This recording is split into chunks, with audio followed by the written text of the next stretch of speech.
Hai, aku Abiuda Farehan dan kali ini aku akan menjelaskan sejarah perkembangan komputer dan komponen-komponen yang ada pada komputer. Nah, sejarah komputer itu dibagi menjadi 5, yaitu generasi pertama, generasi kedua, generasi ketiga, generasi keempat, dan generasi kelima. Pada generasi pertama, komputer muncul pertama kali di tahun 1940, yang diciptakan oleh John Prescott Eckert dan John Mauchly. Pada generasi ini, komputer umumnya masih cenderung sangat besar dan pemakaian listriknya super boros, dan juga memakai tabung vakum sebagai komponen utamanya. Contoh komputer pada zaman ini itu ada ENIAC dan juga UNIVAC, memiliki kegunaan untuk perhitungan ilmiah dan militer seperti kalkulasi balistik. Lalu generasi kedua yang dikembangkan oleh William Shockley, John Braden, Walter Bellven pada tahun 1955 yang memiliki ciri bahasa yang digunakan oleh komputer ini sudah menggunakan bahasa tingkat tinggi yaitu seperti Fortran dan COBOL. Dia sudah menggunakan transistor sebagai komponen utamanya yang menggantikan tabung vakum membuatnya lebih kecil dan hemat energi. Contohnya itu ada IBM 1401 dan UNIVAC 2. Lalu selanjutnya yaitu ada generasi ketiga yang dikembangkan oleh Jack Kilby dan Robert Noisy pada tahun 1965.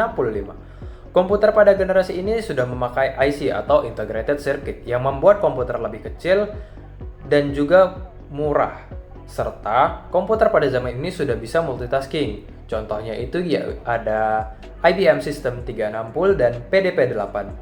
Selanjutnya, generasi keempat.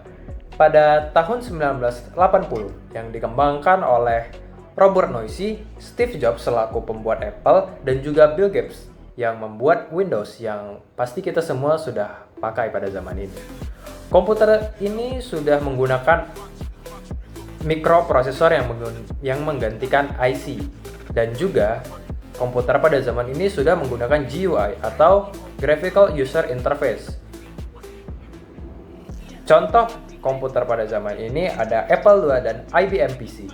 Lalu yang terakhir ada generasi kelima yang mana komputer pada zaman ini sudah lebih berfokus pada AI dan juga semakin kecil hingga terciptanya laptop. Pengembang komputer pada zaman ini adalah Tim Berners, orang yang membuat World Wide Web yang mana kita pakai untuk di Google, dan juga ada Larry Page dan Sergey Brin selaku pembuat Google. Contoh komputer pada zaman ini ada superkomputer yaitu IBM Watson. Nah, selanjutnya kita akan membahas komponen-komponen yang ada pada komputer. Komponen-komponen pada komputer. Nah, komponen-komponen pada komputer yaitu yang pertama ada motherboard yang fungsinya itu papan utama yang menghubungkan semua komponen. Lalu ada CPU atau prosesor, otak komputer yang mengolah semua perintah. Lalu selanjutnya yaitu ada RAM, penyimpanan sementara untuk data yang lagi diproses. Selanjutnya yaitu ada GPU atau graphic card, komponen yang mengolah grafis penting buat gaming dan desain nih. Lalu selanjutnya itu ada storage seperti HDD atau SSD, tempat menyimpan data permanen dari sistem operasi sampai file pribadi. Lalu selanjutnya yaitu ada power supply unit, PSU, pemberi daya buat semua komponen yang ada pada komputer. Lalu selanjutnya yaitu ada casing nih. Casing itu tentunya untuk rumah buat semua komponen komputer.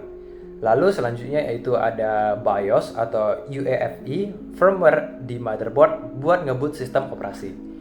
Lalu selanjutnya itu ada komponen pendukung seperti optical drive buat baca CD atau DVD nih. Sekarang itu mulai jarang untuk dipakai. Selanjutnya itu ada network card, LAN atau WiFi untuk koneksi internet.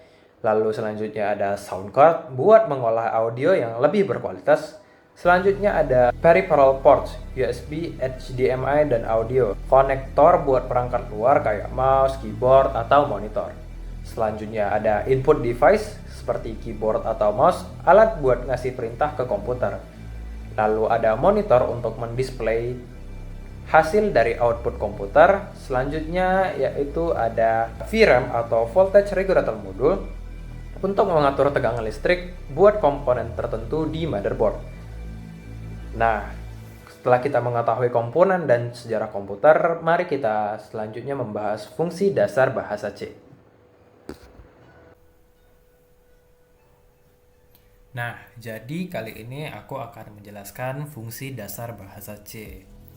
Jadi bahasa C itu merupakan pengembangan dari bahasa BCPL yang dikembangkan oleh Martin Richards pada tahun 1967.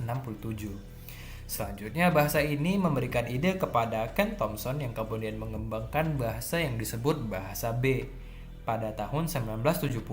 Perkembangan selanjutnya dari bahasa B adalah bahasa C oleh Dennis Ritchie sekitar tahun 1970-an di Bell Telephone Laboratories Inc.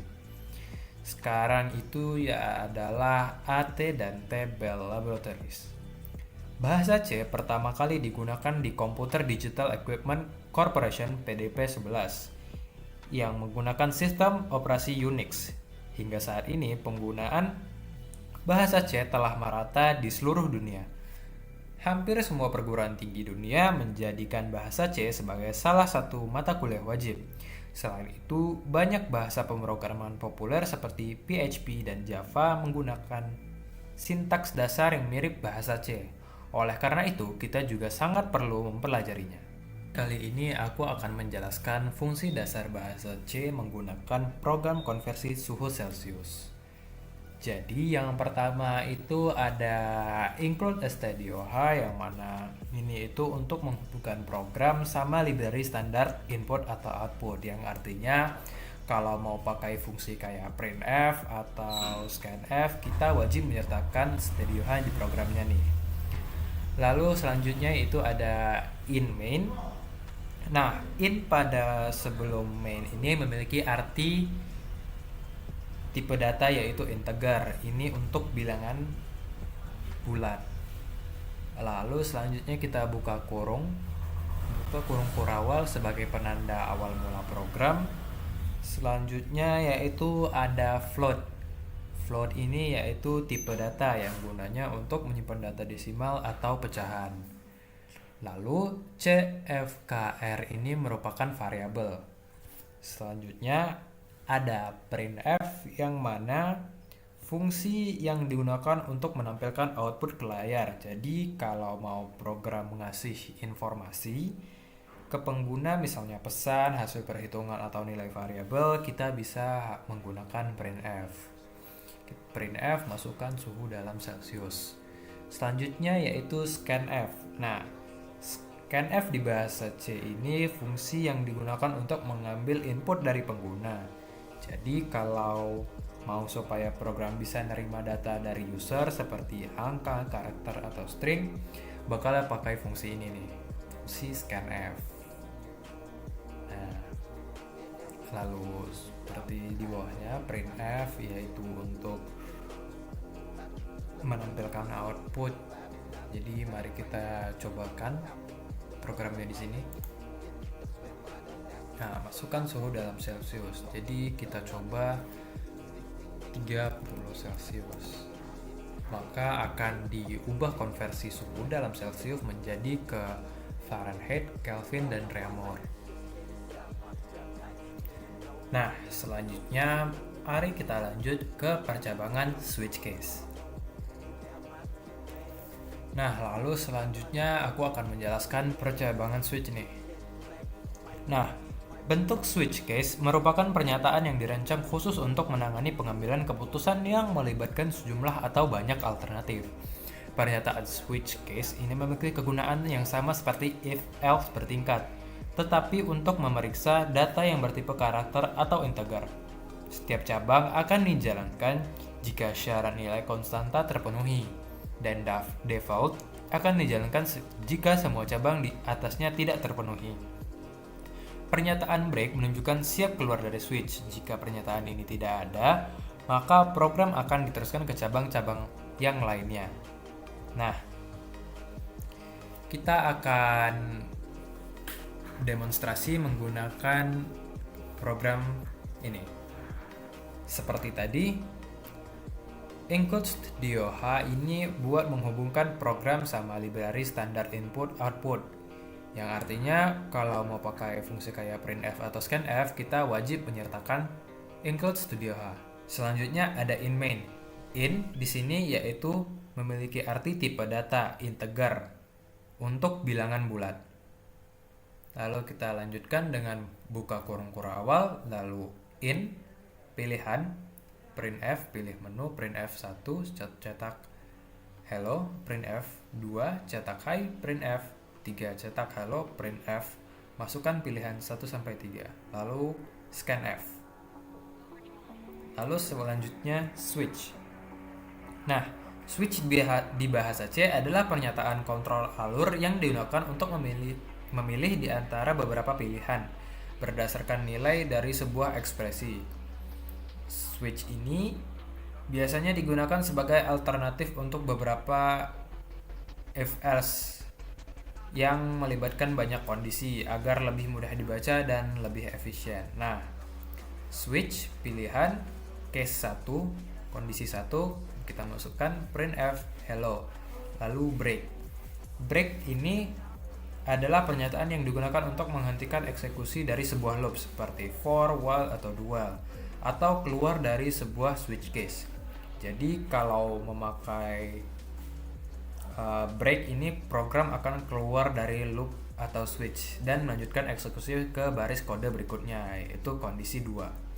Lalu case 2, printf hi, kita break lagi, terus case 3, printf hello, lalu case 3, printf hello, kita break lagi, dan selanjutnya default. Nah, default ini adalah bagian dari switch case yang digunakan untuk menangani kasus ketika tidak ada case lagi yang cocok dengan nilai yang diberikan. Jadi kalau nilai yang dimasukkan tidak cocok dengan case manapun, seperti case 1, case 2, atau case 3, maka blok default akan dieksekusi. Jadi mari kita coba programnya. Nah, di sini ada pilihan menu 1, 2, dan 3. Jadi coba kita pilih nomor 2. Nah, maka output yang dikeluarkan yaitu ada cetak 2 hi. Nah, lalu mari kita coba jika kita tidak memilih antara pilihan 1, 2, dan 3. Mari kita pilih nomor 6. Maka dia akan mengeluarkan pilihan tidak valid seperti printf yang ada di default. Oke, mungkin segitu saja. Sekian.